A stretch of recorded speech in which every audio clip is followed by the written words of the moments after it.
Hello and welcome to this week's very, very special episode of Hired. I'm your host. Unfortunately, I'm your host, Mike, of Spark Recruiting. And each week we bring you a new episode about the hiring process or the labor market. And it's through the eyes of interesting individuals everywhere. And my guest this week is interesting is an understatement. She's phenomenal. And I'm so happy to bring her out. And the topic we're going to be talking about today is lessons she's learned from being on the other side of the interview table as a candidate. She's been hiring her entire career, and now she's looking for her next gig, and she's learning a lot about the hiring process being on this side, which is an extremely insightful conversation that I think all of us are going to value tremendously.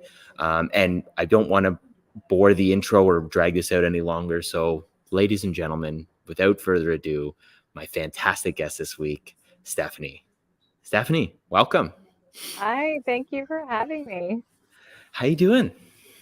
I'm great. It's been a wild and crazy 8 weeks, but I'm happy to share my experience and the final end to the story, or actually the beginning of a new story, maybe.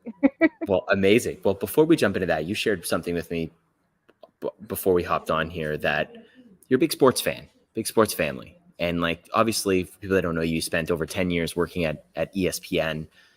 What's your sport? What's your team? So we can have a little, like, I think we're friends, but depending how you answer this, this may set the tone for a very tumultuous episode. Yeah. So despite the last name of Gjørven, my husband is from Norway, but I born and raised in the Philadelphia area. So I'm a huge basketball fan. I played basketball up until high school. I wasn't quite good enough to play for Rutgers when I went to Rutgers. But Sixers fan. I'm not a huge football fan, so all of my, friends that are listening from Philadelphia are probably gonna kill me. But if I'm watching football, it's definitely the Eagles. So I am a tried and true Philly fan. Okay, so I feel like I have one on you, you have one on me, because obviously being from Toronto, Raptors fan, and of Yeah, course we can't talk about that.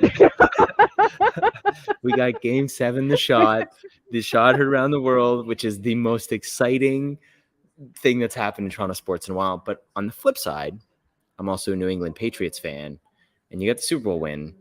So, Well, I lived in Connecticut for a while, and I gotta ding you for the Patriots thing. But I will say this. I didn't jump on the bandwagon. I actually lived in Boston in my junior year of high school, which was back in, the year 2000. So this was like, I was a fan then. So it wasn't like Tom Brady came along, started winning, and I jumped on the bandwagon and rode it. So like, I will preface it with that, because those fans are obnoxious. Those are obnoxious.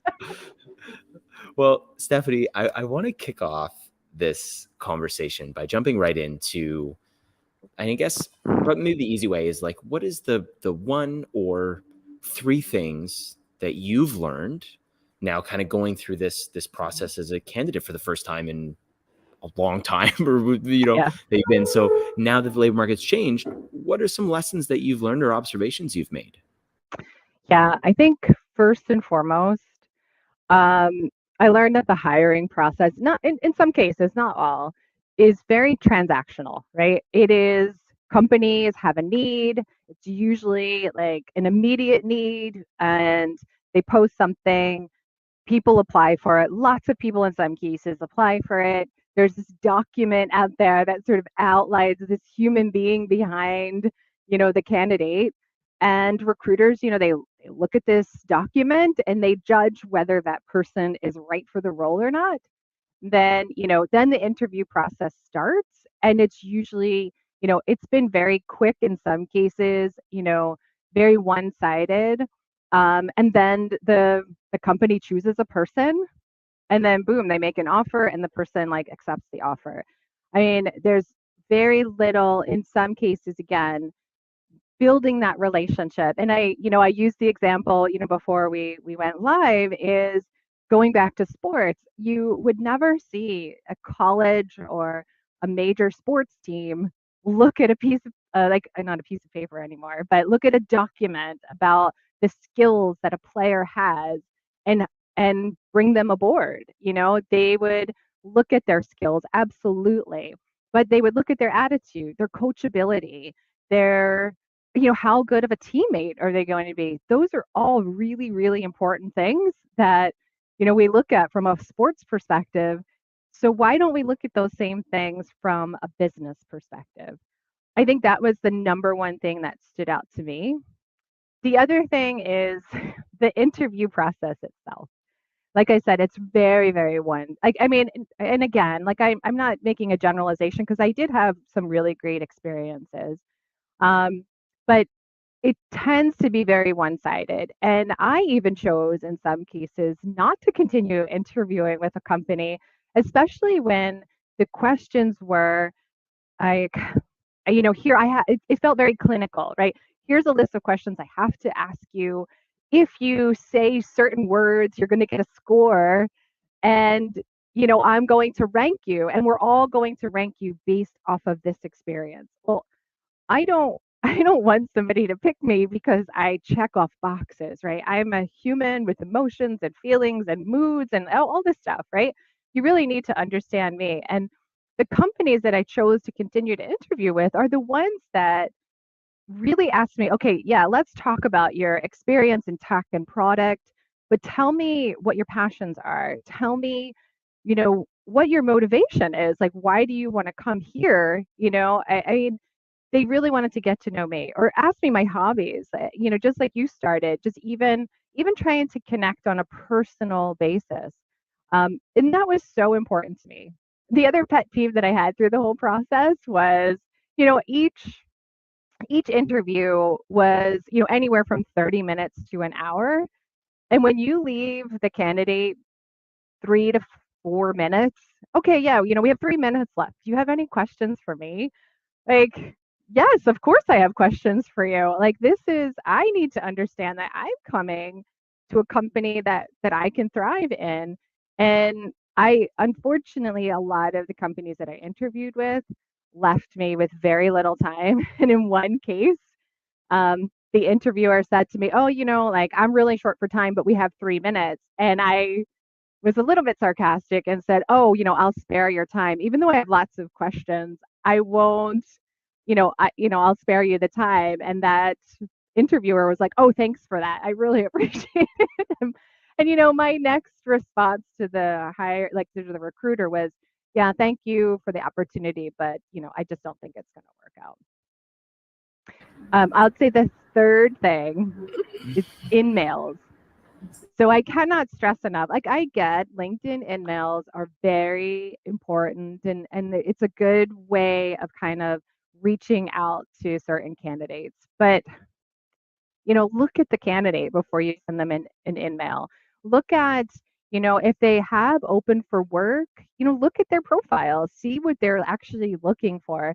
I can't tell you how many times I've gotten in-mail blasts from many recruiters and companies that just didn't fit my profile or what I was looking for, or even, I didn't even have the skills in the background. It just felt very like I need to cast a wide net because it's a numbers game and see who responds. Now, I feel like, there's a respect there. So I always respond and say, hey, no, this isn't the right opportunity for me. And unfortunately, recruiters don't always do that. So they just send out a blast. And in some cases, they respond and set up meetings and don't show up and just ghost you because I have heard that has happened to me.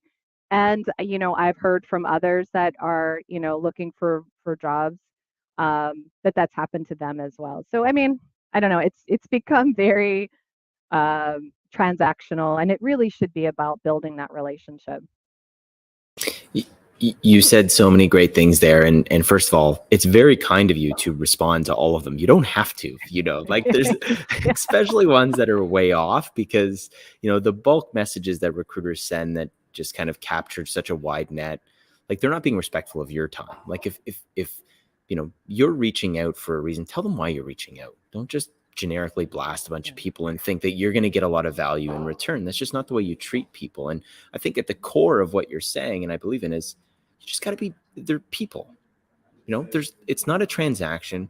We're not looking at resumes or matching skill sets to job requirements. It's people. And it's a tough job to be a recruiter, right? Because it is not as easy as you think, right? Yeah. Like, it's not just looking at skill sets, it's getting to know people. And those that do it right understand that it's hard and it's not a transactional game. So I'm happy to hear that you've learned a lot through this process of going through it. And I think for what people that don't know you, like, your background, like the lens you see the process through is so unique because nobody has your background. I mean, you have like a creative content background, you have a product background, you have a software engineering background, you have a delivery background. So you're attacking this problem, but you're attacking this problem from so many different disciplines. That's why when we first got connected, I was like, oh, like, this is like, you see it from so many different angles that even I see it from, and I've been in this space for so long that it's just refreshing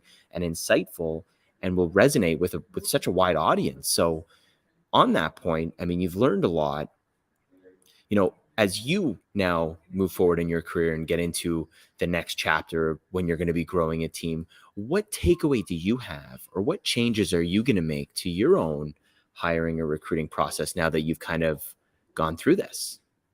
Yeah. I mean, I think I always thought, or at least made the effort to build that relationship.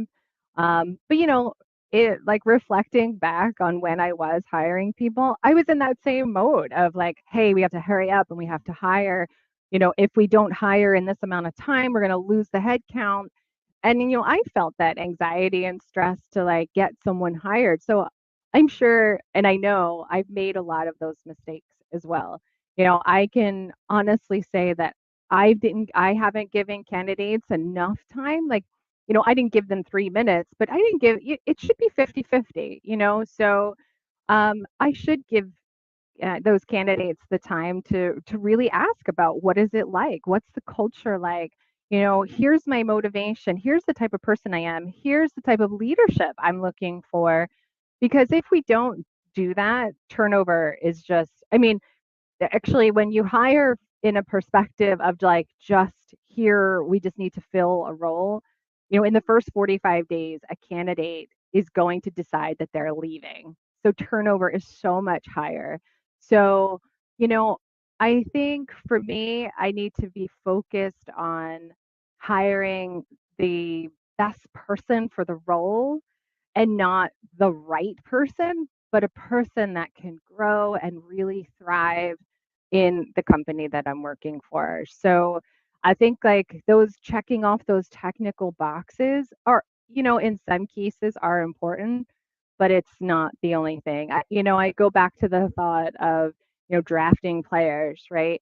What's the coachability? And it depends on the role, right? But it really is, how close of a fit are they? And if they're going to be an amazing asset to the team, if they don't have every single little thing, then it's worth taking a chance, and vice versa. Like, they need to understand what they're coming into, the leadership style, what the company is. Like, one company I interviewed with, the hiring person told me, hey, I'm happy to show you our books, like, so that where our company stands, right?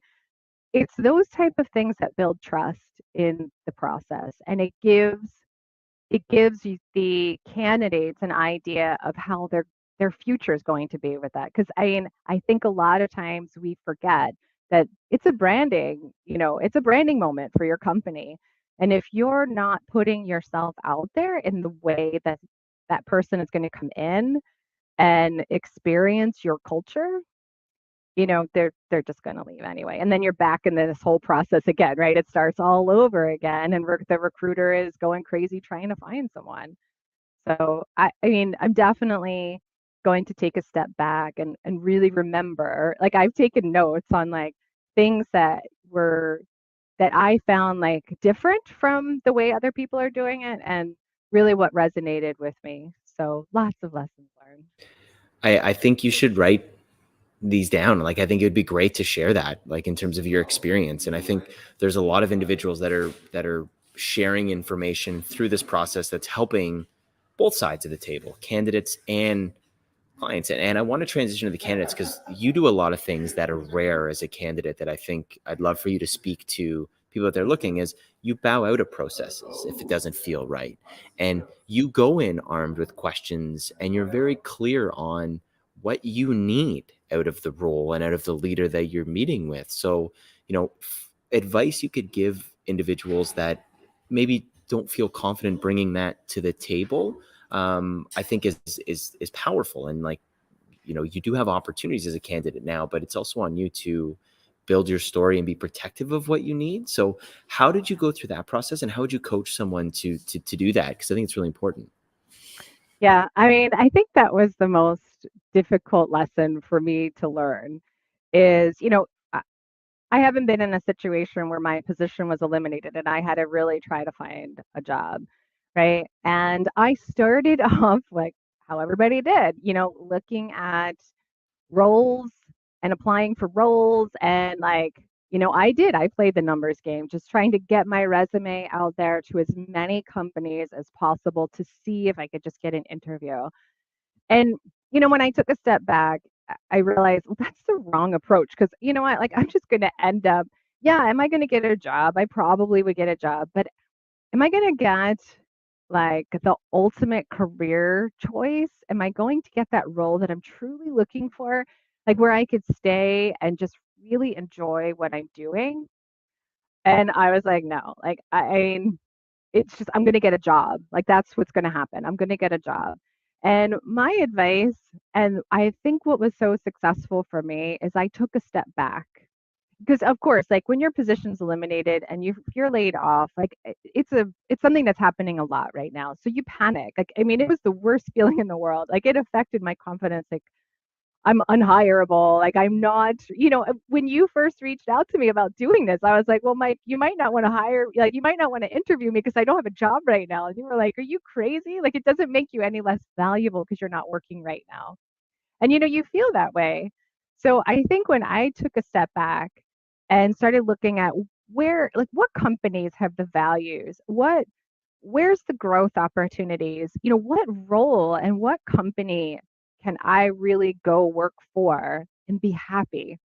And when I started doing that, I started to look at different roles, and it might not have been like a level that I was looking at. I was just looking at companies that were hiring. And then I would reach out to my network. So I went from transactionally applying for jobs to building relationships to find the next opportunity. And I leveraged my network. Hey, I see that you know somebody or you might be connected to that recruiter. Do you mind, sending them my resume? And of course, like you realize, just like with any social media platform, who your valuable connections are and who aren't. Some people never reply to me. Lots of people want to connect with me when I'm working, but when I needed, a little help, not everybody wanted to help, but that's understandable. But I do have a wonderful network of people that were willing to take a chance and help me out.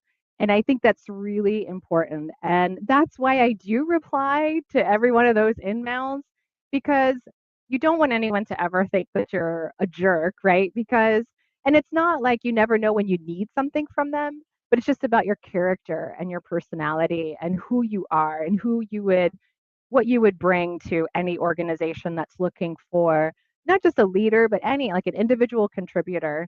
So, I would say don't apply for every single job out there. Really, truly leverage building relationships. And, even if you're not in the market for finding a job, don't underestimate the power of networking. I mean, it is so critical and important. I think what you just ended there. It's important. I mean, my job is networking. That's just what I do as a Yeah. recruiter and as an entrepreneur. But a lot of individuals think, they go to the network when they need something. It's transactional. We keep going back to this theme of transactional is, oh, I need help. Let me go and get from. And they don't realize like you also have to give back. Like it's not, a network isn't something that's there to serve you. You're there to serve everybody so that, you're there to help. And then when you need help, people are going to be more than willing to do it. But you have to put in the work as well. Like networking continuous, it's ongoing. Yep. So, I mean, it seems like you've kind of mastered that at this point and gone through the process Well, and, you know, kind I of, don't know well, about mastering it, but but absolutely. I mean, it's yeah. in such short order, you've gone from like, you know, taking a transactional approach to finding your job to understanding the value of fostering your network to do that and having much more success in that realm. And now kind of giving this advice to people to take a step back. And like, you may not get the quick hits where you're applying to 10 jobs in a day. It may be 10 messages out to people in your network to ask about something, but like that is more meaningful, more impactful to getting you closer to where you want to be than the 10 jobs that you've applied for. So understanding that recruiting, just like everything else, isn't a transaction. It takes work and it takes time to do. So on the flip side, now that you've talked about candidates giving them advice, hiring managers that are hiring right now, maybe they're struggling, maybe they're not, but what advice would you have for individuals that are currently hiring? Yeah. I mean, we talked about building relationships. I would say, understand the candidate, right? I mean, everyone is sort of what I noticed is the trend is everybody has these processes of this is how we interview. But individual people are so unique in like what works for them. And I personally think the job of the recruiter is to make sure these candidates are set up for success. So I would really take the time to understand what works best for the candidate. So things like, I was I interviewed with one company that said I needed to do 8 hours of interviews, and they booked them 4 hours one day, 4 hours the next day, back to back. And, I'm an introvert. Like, that was mentally and emotionally uh, draining for me. Like, at the end of the day, I said to my husband, I'm like, I'm exhausted. And all I did was talk for 4 hours. It's a lot for people. So you need to, and I probably wasn't my best self by the last interview because I I really was. I was emotionally drained. And I think just looking at, hey, you know what, we'd like to get this interview panel done very quickly. Does that work for you? And maybe it does work for some, but not all. So I think you really have to understand the candidate's motivation, who they are, what works best for them, and really just help them be successful. Because if you're interested in them for a reason, help them be successful in the process. Um, and then I think it really is who are they interviewing with is even more important. So I would say, and I think where I landed, I met with the hiring manager first.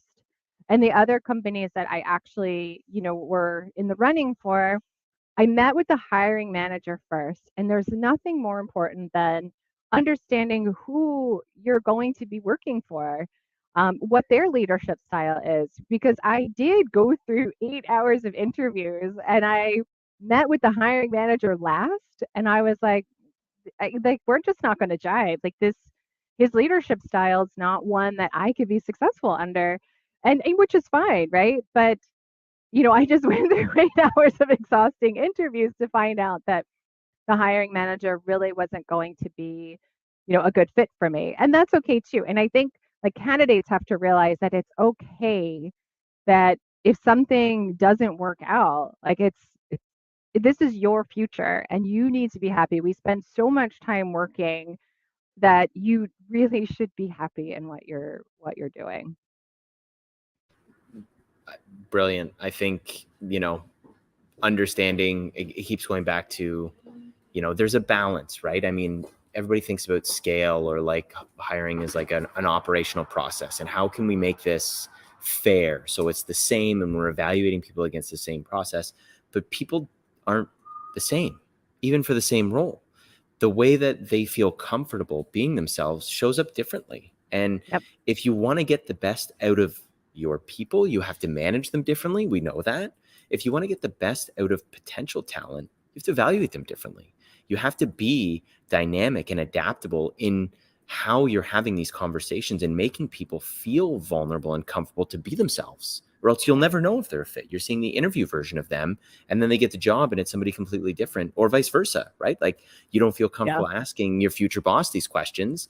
You get in And 45 days in, you're like, I can't work in this environment. This is not for me. So the interview needs to be disarming both sides and just having a real meaningful conversation to see if there's a fit. So I love your philosophy and the lessons learned and the insights that have come out with this. And, you know, as I've gotten to know you, it's whoever is lucky enough, and I hope that they're watching, to land, Stefanie, you really truly did get a rock star. And like, it's, you know, I said this to you when we first met, and I will tell the story is I reached out to Stefanie and I was like, hey, like, based on your profile, like, I want to chat with you about this as a potential episode. And she did. She wrote back and said, like, Mike, you know, I'm not working here at this company. So like, you know, if that's okay with you. And you were very like, Right? you know, I want to be sure. And I was like, I don't care if you're where you're working or not. Like, your background, like you're so unique in yourself. Like, who cares where you are? Your worth is not tied to where you're working or if you're working. Like, that is, but that's what the hiring process does to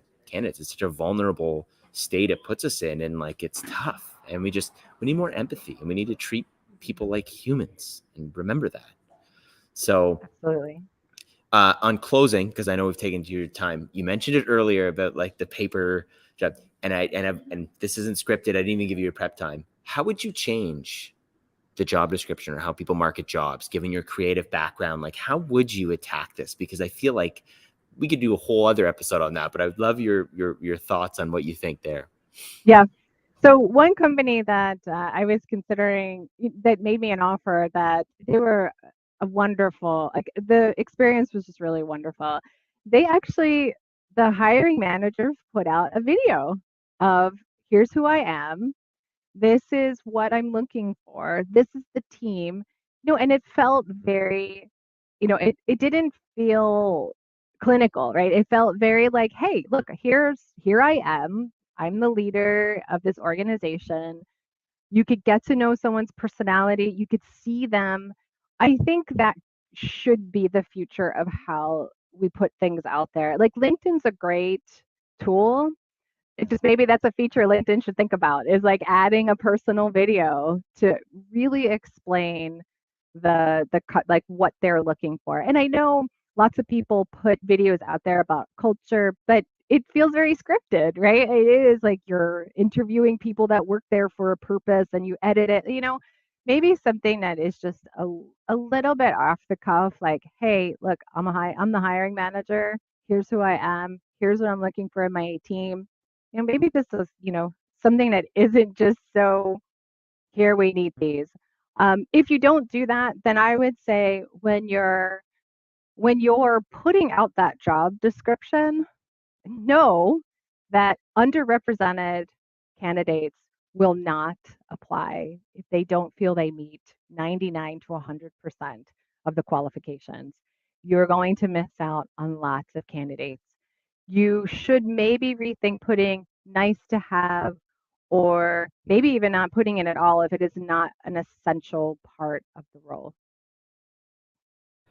So I promise people I didn't tell Stefanie to subtly plug Spark and how we do video job descriptions, but that was brilliant. Like, you pretty much, like, I didn't know you did that. So that was a byproduct. yeah. That was a byproduct of this conversation. You also have some Natasha, Elizabeth, and Jermaine all chimed in and echo my sentiments that you're a rock star and showing their support for you today. So I know we've taken a lot of your time.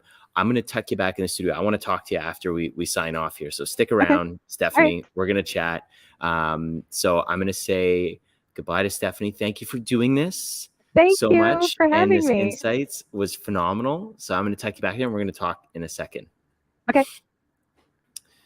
So I just want to close by thanking Stefanie for coming. And it really just comes down to being more human. That's what we stand for. Is there are individuals behind job descriptions. There's individuals behind resumes. And it's important, as we're hiring and looking, that we understand everybody's story. And it's not just the candidate story, it's a hiring manager's story too. Both those stories need to be uncovered, elevated, and amplified. And that's essentially what we do. I hope you guys enjoyed this week's episode as much as I did my conversation with Stefanie. And tune in next week. We will see you again, same time, Thursdays at lunch. See you later.